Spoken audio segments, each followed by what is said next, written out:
Boa noite. Boa noite. Procuradoria-Geral da República denuncia o deputado federal Wilson Santiago, do PTB da Paraíba, por corrupção e STF afasta o parlamentar do mandato. Presidente Bolsonaro afirma que há abuso na investigação contra o filho, Flávio, e que é preciso ter a cabeça no lugar para não aloprar. Você vai ver ainda. Crise na saúde do Rio. Trabalhadores terceirizados reclamam que ainda não receberam os salários atrasados. 5 criminosos disfarçados de policiais civis e com mandados falsos tentam assaltar condomínio na zona sul de São Paulo. 3 foram presos. No Chile, novo protesto é reprimido com extrema violência policial. Um manifestante é esmagado por 2 blindados.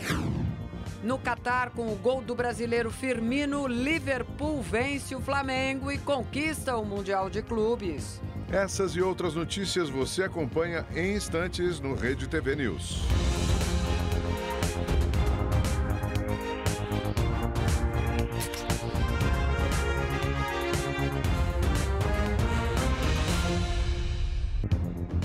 O presidente Jair Bolsonaro voltou a falar sobre as acusações contra o filho dele, senador Flávio Bolsonaro. Segundo o presidente, é preciso ter a cabeça no lugar para não aloprar. Vestindo uma camisa do Flamengo, Jair Bolsonaro recebeu alguns jornalistas para um café da manhã no Palácio da Alvorada, residência oficial do presidente da República. Bolsonaro voltou a questionar as acusações de que o filho dele, o senador Flávio Bolsonaro, recebeu parte dos salários dos funcionários quando era deputado estadual. O processo está em segredo de justiça? Te respondo. Tá. Quem é que julga? É o MP ou é um juiz? Pô, os caras vazam e julgam. Paciência, pô. Qual é a intenção? Um estardalhaço enorme. Será porque falta materialidade para ele e que vale ao desgaste agora? Quem está feliz com essa exposição aí absurda na mídia? Alguém está feliz com isso. Agora, se não tiver a cabeça no lugar, alopra. Bolsonaro também questionou a condução das investigações sobre o caso do assassinato da vereadora Marielle Franco. O presidente criticou uma suposta tentativa de envolvê-lo no crime. Bolsonaro ainda disse que deve decidir nos próximos dias sobre os vetos ao pacote anticrime. Algumas alterações feitas pelos parlamentares na proposta enviada pelo ministro da Justiça, Sérgio Moro, podem ser vetadas. A ideia do Moro é vetar, sim. Mas está em debate? Tem debate que tem outras pessoas, né, que eu considero tanto quanto o Moro, que são contrários. A alegação do Moro é que X municípios, né, só tem um juiz. Na entrevista, Bolsonaro fez um balanço do primeiro ano de governo. Destacou o trabalho do ministro da Economia, Paulo Guedes. Disse que não haverá criação de novos impostos. E deu a notícia de que a suspeita de câncer de pele foi descartada após biópsia. O presidente ainda aproveitou a oportunidade para dizer que, às vezes, erra no relacionamento com a imprensa. Deveria ter falado. Devia ter falado, sim. A Polícia Federal realizou buscas no gabinete do deputado Wilson Santiago, do PTB. Ele é investigado por um suposto esquema de superfaturamento na construção de uma adutora na Paraíba. A operação foi autorizada pelo ministro do Supremo Tribunal Federal, Celso de Mello, que também determinou o afastamento do deputado federal Wilson Santiago, do PTB da Paraíba. Durante a ação foram cumpridos 13 mandados de busca e apreensão e 4 de prisão preventiva em Brasília e em cidades paraibanas. Além do deputado, o Ministério Público denunciou outras 6 pessoas. Segundo as investigações, o grupo teria desviado recursos da construção da adutora Capivara, na Paraíba. A empresa responsável pela obra teria repassado mais de R$1 milhão ao parlamentar, que é apontado como o mentor do esquema. Também acusado de participar da fraude, o prefeito de Uiraúna, João Bosco Nonato Fernandes, foi preso durante a operação. Entre as provas apresentadas na denúncia estão imagens feitas pela Polícia Federal do momento em que interlocutores de Wilson Santiago recebem propina para o parlamentar. A PF também registrou o prefeito de Uiraúna colocando dinheiro na cueca. Os investigados podem responder por peculato, lavagem de dinheiro, fraude licitatória e organização criminosa. Em nota, o advogado do parlamentar afirmou que Santiago recebeu com respeito a decisão do STF, que está tranquilo e irá provar a inocência. E o ministro do Superior Tribunal de Justiça, Napoleão Nunes Maia Filho, mandou soltar o ex-governador da Paraíba, Ricardo Coutinho. O político foi preso durante a semana em outra operação de combate a desvios de dinheiro público. Ele é investigado por fraudes e pagamento de propina na saúde e na educação do Estado. Funcionários terceirizados que fazem serviços gerais em unidades de saúde do Rio de Janeiro reclamam que ainda não receberam os salários atrasados. Os trabalhadores atuam em unidades administradas por organizações sociais. Eles reclamam que técnicos de enfermagem e agentes de saúde receberam, mas quem trabalha na limpeza, por exemplo, continua com os vencimentos atrasados.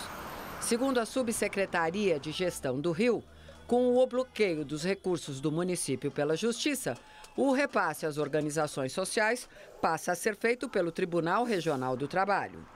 O texto diz ainda que cabe às organizações sociais pagar às empresas prestadoras de serviço contratadas, como as de serviços gerais.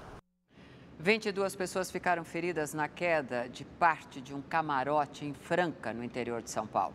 O acidente foi logo depois de um show da dupla Jorge Mateus. Vídeos mostram o público preso no buraco que se formou na estrutura. O camarote caiu! O camarote caiu! A estrutura caiu de uma altura de 1,70 m. Bombeiros, equipes do SAMU e de hospitais da região ajudaram no atendimento às vítimas. Nenhuma corre risco de morte. Segundo testemunhas, o camarote estava lotado e balançava. Mas as autoridades dizem que ainda não é possível saber se a quantidade de pessoas estava acima do permitido. O espaço foi interditado pela prefeitura. Os responsáveis pelo evento não foram localizados para comentar o caso. Um incêndio destruiu o monumento histórico de Salvador, a fonte da Rampa do Mercado, ou monumento à cidade. A obra foi tomada pelas chamas e uma coluna de fumaça preta se espalhou pelo céu. A escultura do artista baiano Mário Cravo Júnior ficava na Praça Cairu, entre o elevador Lacerda e a Baía de Todos os Santos. O monumento era de fibra de vidro e foi construído na década de 70. Ainda não há informações sobre o que provocou o incêndio. A prefeitura disse que vai reconstruir a obra. 5 suspeitos disfarçados de policiais civis tentaram assaltar um condomínio no Ipiranga, zona sul de São Paulo. Segundo a polícia, os bandidos entraram no prédio em 2 carros e passaram pelo portão da garagem, utilizando um controle remoto. Segundo a polícia, o grupo era formado por 4 homens e uma mulher, que diziam ter um mandado de busca para cumprir. Ainda de acordo com a polícia, os bandidos mandaram os funcionários ficarem dentro de uma sala enquanto faziam as buscas. Mas pelo monitoramento, a empresa que cuida da segurança estranhou a movimentação dentro do prédio e acionou a polícia militar. Os policiais chegaram antes que os bandidos entrassem nos apartamentos. Eles perceberam a chegada da polícia militar e tentaram fugir. O homem e a mulher entraram num Siena branco, empreenderam fuga. As viaturas acompanharam, conseguiram abordar e prendê-los, tá? Um armado. Dentro do veículo foi localizado as vestes da Polícia Civil, uma peruca utilizada pela mulher e os 2 foram presos nesse momento. A Polícia Civil vai utilizar as imagens do circuito de segurança para tentar identificar os 2 suspeitos que conseguiram fugir. Segundo o tenente da PM, o alvo dos bandidos era um comerciante morador do prédio. A princípio, o que a gente sabe é que eles monitoravam a vida de um comerciante oriental, atuante ali na região do centro. Eles, pelo emplacamento do veículo desse comerciante, levantaram toda a vida dele, sabiam onde ele morava e tentaram cometer o roubo contra esse comerciante. 4 suspeitos foram mortos por policiais da Rota em Parelheiros, na zona sul de São Paulo. Os policiais chegaram à região depois de uma denúncia anônima sobre a existência de uma suposta refinaria de drogas. Os suspeitos baleados receberam atendimento do SAMU, mas não resistiram. Segundo a polícia, os PMs foram recebidos a tiros e revidaram. O caso aconteceu no fim da tarde e a perícia ainda está no local. Na Índia, mais 3 pessoas foram mortas durante protestos. O ato era contra a nova lei que vai facilitar a obtenção de cidadania indiana para refugiados de países vizinhos, mas que exclui muçulmanos. Milhares de pessoas saem às ruas para protestar, mesmo com a proibição do governo. 17 pessoas morreram e centenas foram detidas desde o início das manifestações há 12 dias. Com a proximidade do Natal, os manifestantes em Hong Kong escolheram os shoppings para protestar. Houve confrontos com a polícia, você vai ver na reportagem de Marcelo Espíndola. Este restaurante chinês virou alvo dos manifestantes durante o quebra-quebra.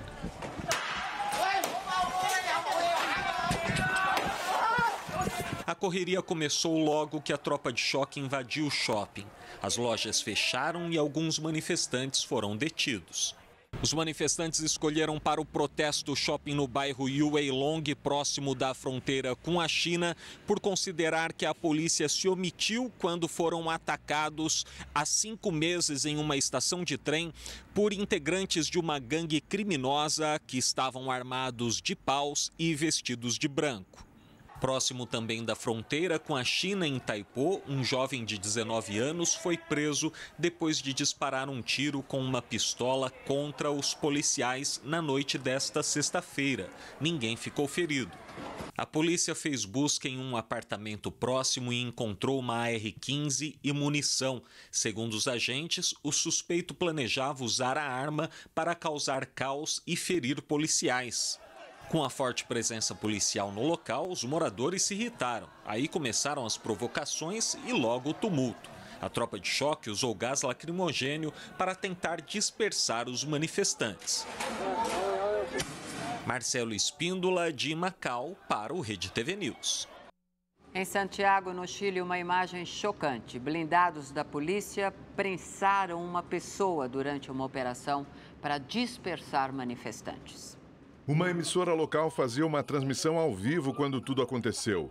O veículo persegue um ativista e acaba prensando o rapaz contra outro blindado. Veja novamente. Neste outro vídeo postado em redes sociais, um oficial dispara uma bomba de gás lacrimogênio na direção de um manifestante. A vítima cai ferida e as cenas são interrompidas. Veja por outro ângulo como tudo aconteceu. Os protestos contra o governo chileno já causaram 26 mortes e deixaram milhares de feridos nos últimos 2 meses. O Senado argentino aprovou o projeto de lei de emergência econômica do novo presidente Alberto Fernandes. Foram 41 votos a favor, 23 contra e apenas uma abstenção. O pacote, que tenta recuperar a economia do país, prevê, entre outras coisas, alta de impostos e taxa de 30% para a compra de dólares. Na cidade de Igualá, no leste da Guatemala, uma batida entre um caminhão e um ônibus de passageiros deixou 21 mortos. 9 eram crianças e adolescentes. Outras 12 pessoas ficaram feridas. O acidente aconteceu na curva de uma rodovia durante a madrugada. A ONG Capacetes Brancos divulgou imagens de um resgate impressionante na Síria. Uma menina de 9 anos que estava soterrada conseguiu sobreviver. Os bombardeios aéreos ainda aconteciam quando os voluntários encontraram a garotinha presa entre os escombros. Ela estava com a família dentro de casa quando o ataque aconteceu. 16 pessoas morreram, 5 eram crianças. De acordo com a ONU, a ofensiva da coalizão síria, liderada pela Rússia para tentar retomar o controle da província rebelde de Idlib, forçou 18 mil pessoas a deixarem suas casas em apenas um dia. Os ataques também deixaram pelo menos 50 mortos. Em Brumadinho, voluntários levaram um pouco de carinho e felicidade para as festas de fim de ano da população. Uma mesa farta. Nós preparamos o lombo, a farofa, arroz, macarrão no molho branco e no molho vermelho, tudo com muito carinho para o pessoal daqui de Brumadinho. O carinho na decoração. A gente está preparando a festa já tem 2 meses, pensando na festa. E a decoração feita com muito amor, com muito carinho. E a gente vê que você também recebe amor e carinho, né? Pois é, o tempo todo. Essas crianças são as coisas mais gostosas que a gente tem. A Valéria reuniu a família para o almoço especial. Ela perdeu parentes, vizinhos e amigos no rompimento da barragem da Vale. O primeiro Natal, né, que a gente vai ter agora. E assim, a gente está reunido para ver se traz mais felicidade para as crianças, alegria. Alegria que veio com a visita do Papai Noel.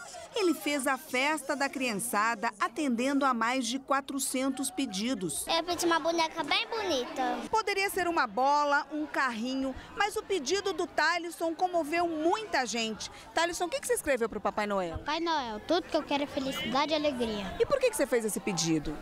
Porque eu fico muito triste quando meu pai e minha mãe ficam discutindo por causa da barragem que estourei, porque minha mãe quebrou o braço. E a gente fica muito feliz e muito agradecido com todo mundo que ajudou, principalmente pela alegria dessas crianças. E dá só uma olhada na alegria da Ágata. Eu ganhei maquiagem, então eu ganhei laço e eu fiquei muito feliz.